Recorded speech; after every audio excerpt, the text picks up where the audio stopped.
They have left me alone a little while again. I have never felt pain like this, dreamer.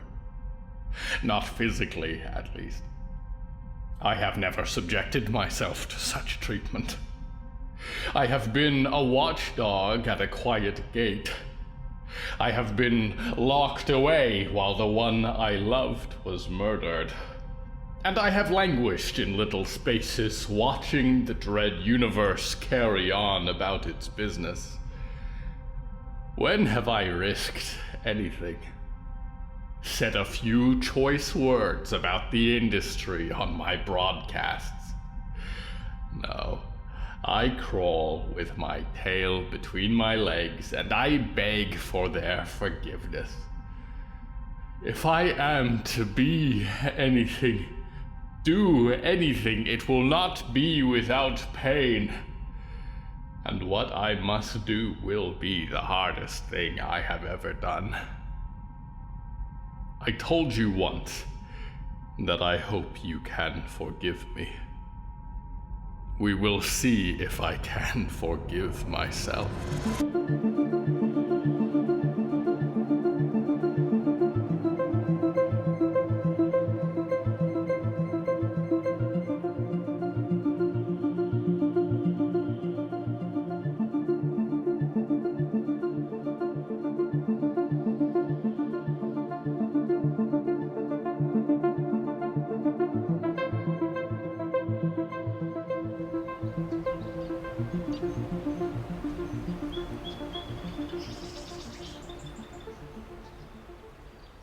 Clementine sat in her favorite chair, a plush recliner by the fireplace.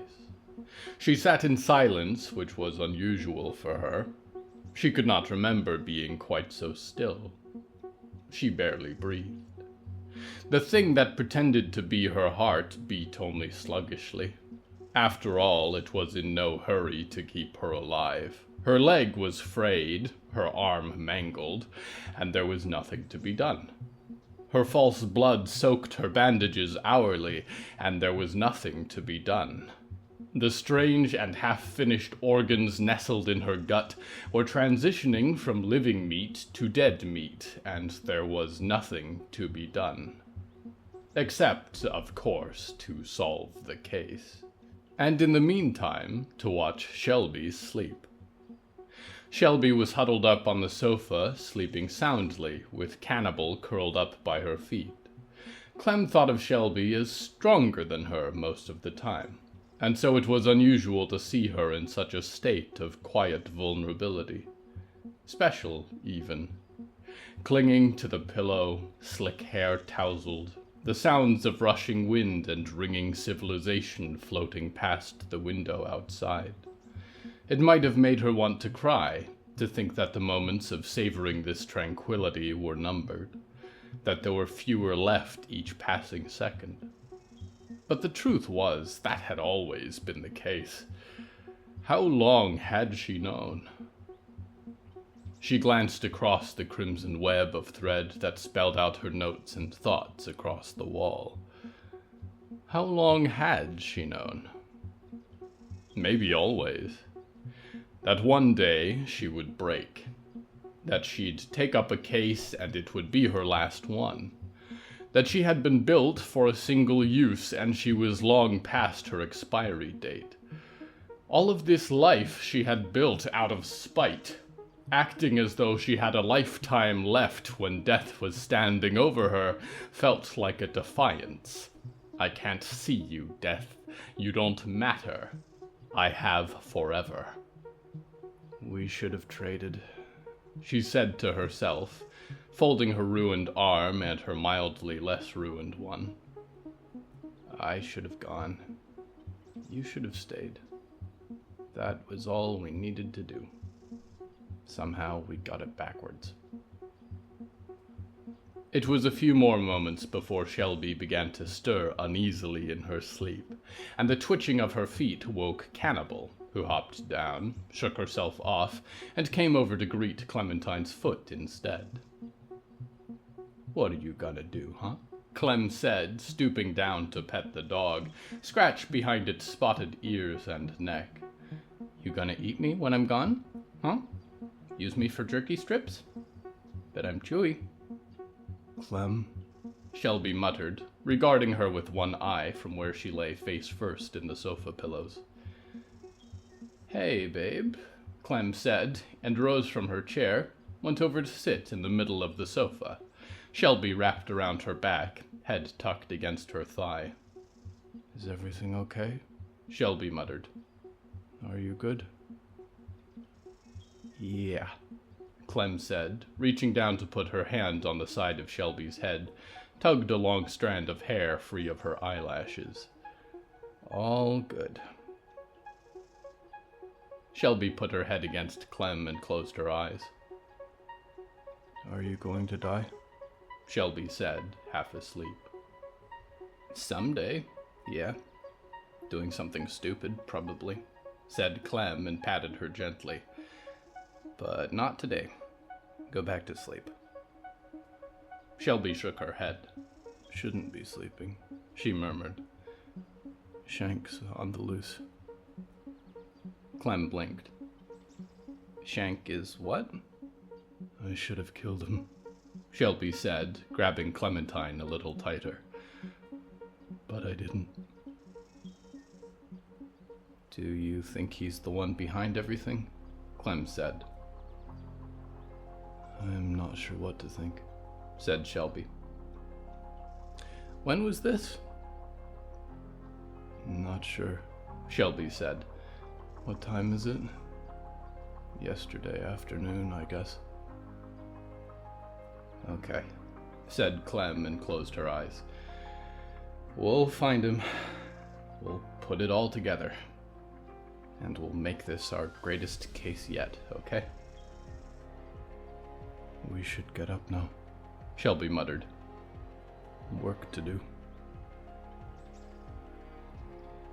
I don't want this moment to end, Clem said, and sank down to fit into the hollow space in Shelby's arms and lap and heart, felt a kiss on her neck. I need it to last just a little longer.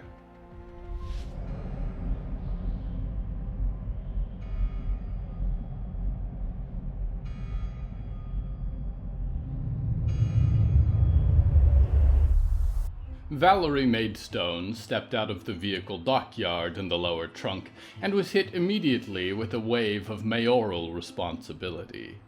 Clementine had barely spoken to her on the journey home, and Valerie for the first time had nothing to say. What could she? Her mind scrambled for answers. She had a soul to offer, but no devil to bargain with. And all that was left was a life-devouring emptiness and the constant nauseous feeling that she was every minute closer to losing her one remaining daughter. But Milo was trying to talk about plant aging phenomena, and Sheriff Virgil had pressing concerns, and a correspondent from the Scout City Almanac was badgering her for an answer about the end of Clementine's detective career, and a dozen other people were all clamoring for her attention as she stepped out of the dockyard doors into the southern exit alley of the lower trunk. All of them were interrupted by the sound of a shotgun going off in the air. The crowd turned to look behind them. A root crawler was parked in the street beyond the bay doors, and standing on it was a tawny, blonde-haired man. His eyes were blue and deadly, and he wore a military vest with nothing beneath and a threadbare camouflage baseball cap. He was not alone. A brother and sister of similar description stood on either side of the vehicle, although they did not carry such precious firearms. "Damn it, Jacob, there will be no firing weapons in Scout City," called Sheriff Virgil. "You know the rules." "Rules be damned," said Jacob Wicker, and he hopped down from the vehicle. Val could never keep straight which siblings were which, but she suspected the other two were Johanna, with a mischievous sort of glint in her eyes, and Jedediah, with a nearly apologetic look about him. "Mayor Val, while you've been skipping town, our brother was found dead, and the man that killed him is running loose." "Everyone one at a time, please," said Val. The wicker boy came striding towards her, siblings in tow. "You all stay back," said Virgil, stepping between Valerie and the wicker boy, but she put a hand on his shoulder, pushed him off a bit. "It's all right," she said. I can handle it." "This happened on your watch," said the young man, now with his finger in her face. "Joshua ain't the only one. Scout City folk are dropping like flies. The instrumentalist is leading us all to slaughter, and you're letting it happen. We are actively investigating this crime as we speak," said Virgil, a hand raised. "Investigating," said Jacob, and he spat on Virgil's boots. "People are dying, Sheriff! I don't want the pig investigated. I want him dead. And if you don't got the nerves for it, old man, then we'll handle it ourselves." "You will do no such thing," said Virgil. "Sheriff Virgil, is the instrumentalist killer still alive? Is he not confirmed dead as previously reported?" said the Almanac reporter. "No comment," said Virgil. "I will be happy to take statements on the situation this evening," Valerie said loudly.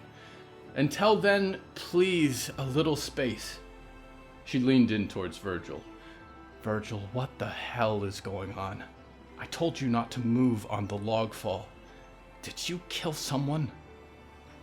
"There was a fire, Val. Not sure how it started.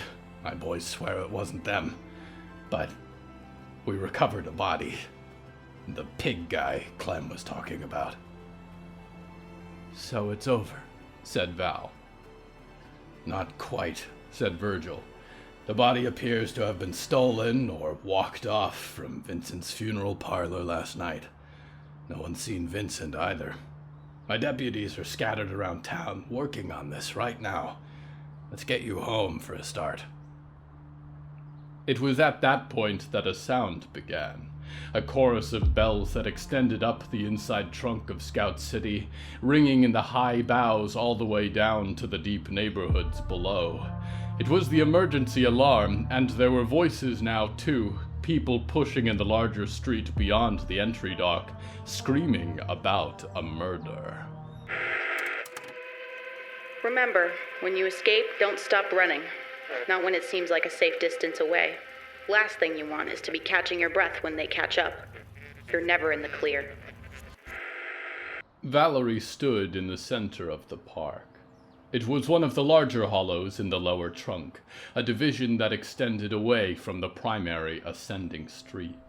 Huge breaks in the giant strips of outside bark let in light and air from the forest beyond, and beds of earth and winding trails crisscrossed the space, which was filled with greater mosses and fungal shoots and smaller trees, still only saplings compared to the monoliths outside.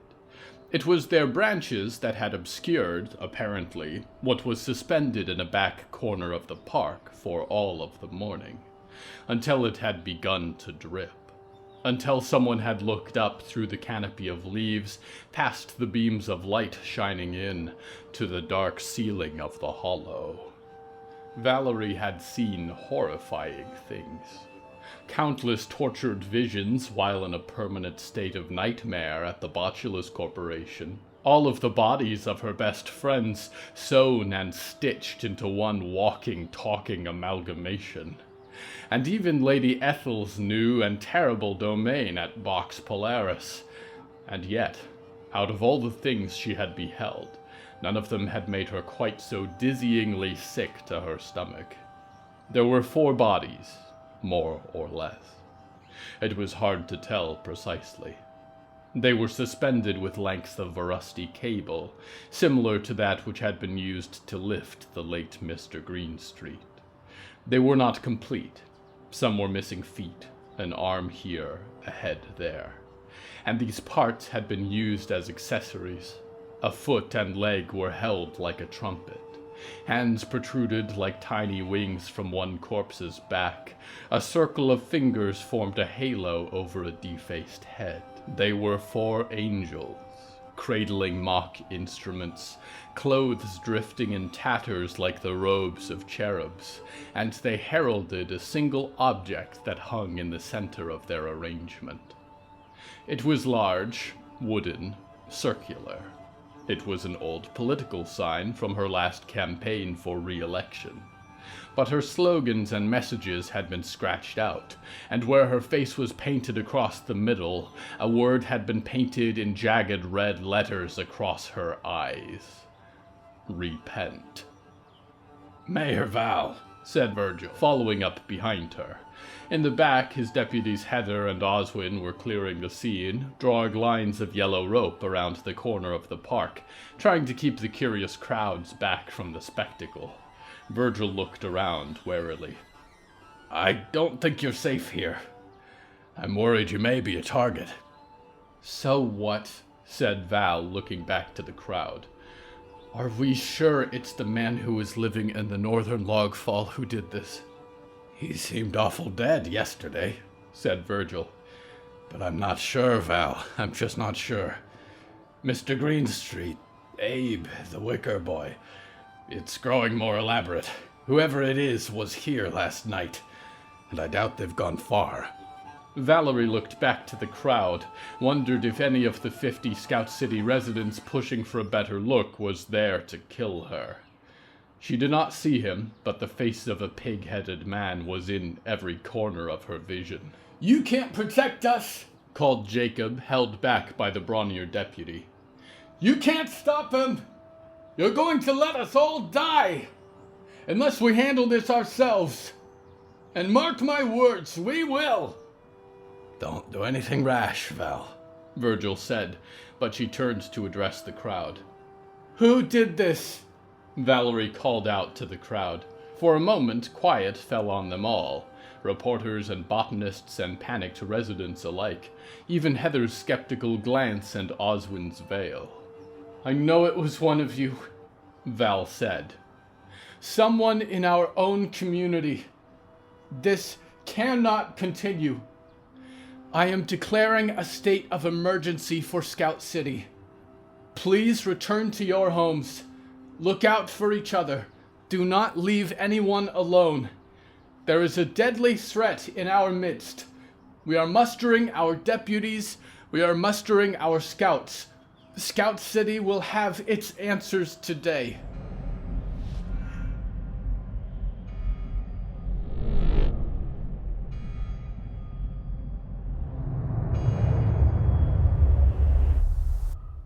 I don't know why you're dragging us out here, said Arnold, catching his breath.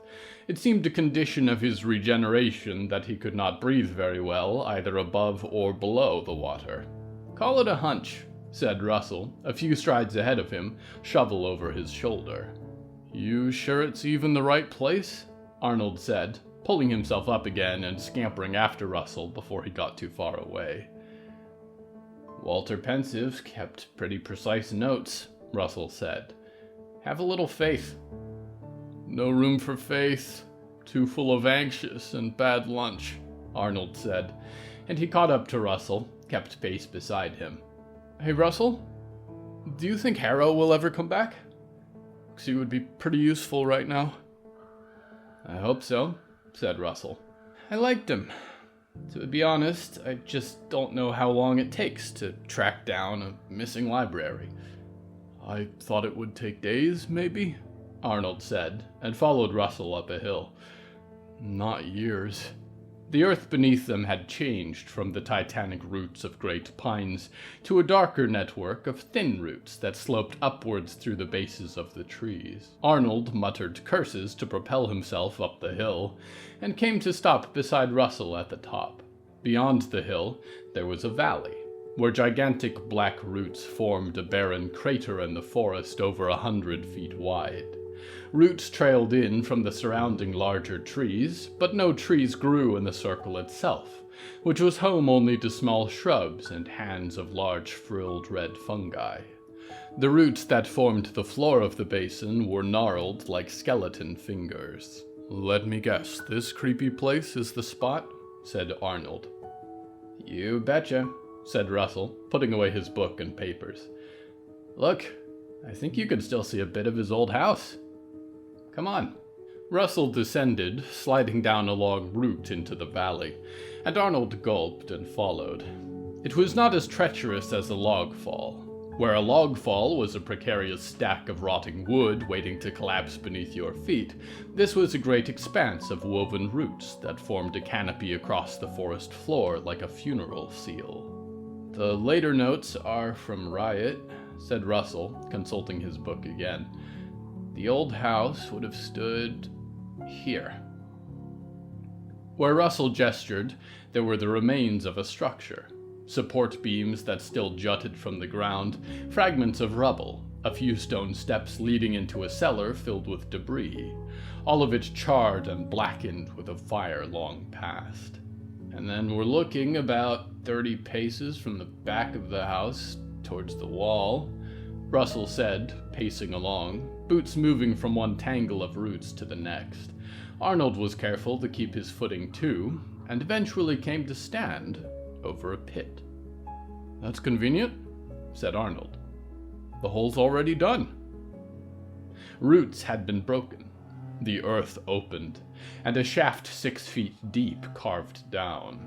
There were decomposing tatters of red, the glint of a tarnished golden button left behind, scraps of moldering leather, but something had been pulled away, and there were no bones left in the empty nest of dirt, torn black roots jutting out from the walls of the pit. You've got to be kidding me, said Russell. Someone stole his bits, Arnold said. Either that or he's been soaking up the rains this whole time, said Russell. I don't know if they burned him, Arnold. I think they just kind of left him here. And if he's woken up, who knows what he could do to Scout City. Could you not sleep a little longer? No, I think not. You'll go whining to Zizix's, and before you know it, the industry will be reducing this world to embers. I would not. You already have.